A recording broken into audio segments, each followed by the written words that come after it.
So hello sa mga guys, nandito po tayo ngayon sa Loktob dito sa Gutuson, Lubok, Bohol mga guys. Welcome po mga guys sa bago kong video.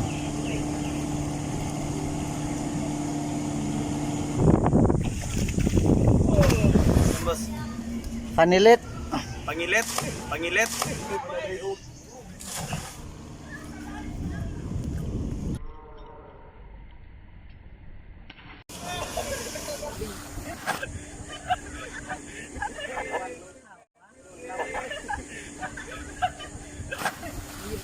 So hello, what's up mga guys, magandang araw sa inyong lahat. Welcome sa aking maliit na vlog. So today is Sunday mga guys. Dumiretso ako sa isang paliguan dito sa Barangay Gutuson mga guys, yung tinatawag na Loktob. So dito sa Loktob mga guys, abay grabe, sobrang linis ng tubig dito mga guys. Besides sa malinis, abay sobrang lamig ng tubig mga guys. Napakalamig ng tubig dito mga guys. Sana all. So yan mga guys, pupunta tayo doon sa baba mga guys. Ipakita ko sa inyo yung view ng Loktob mga guys ha. So samahan nyo ako mga guys. Okay, tara, bye bye. Okay mga guys, papunta na po tayo doon sa unahan. Ay ano ba dapat? Basta yun na.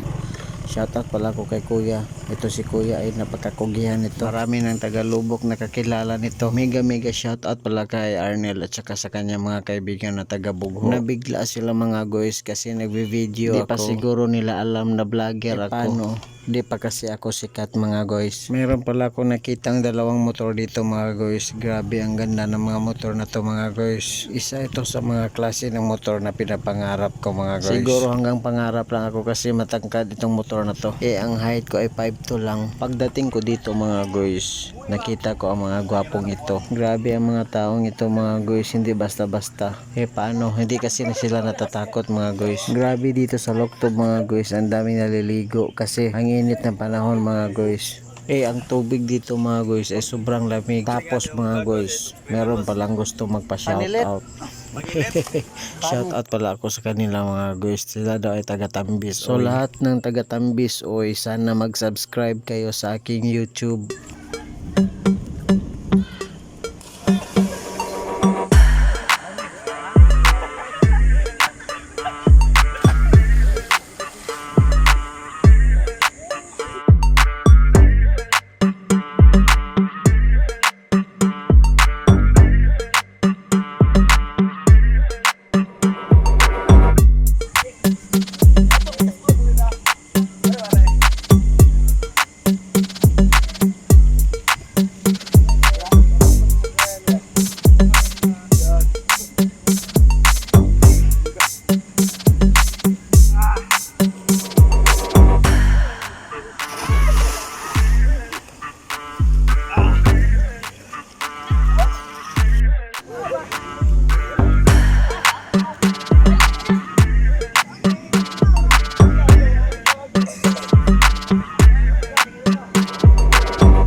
Bagje ko.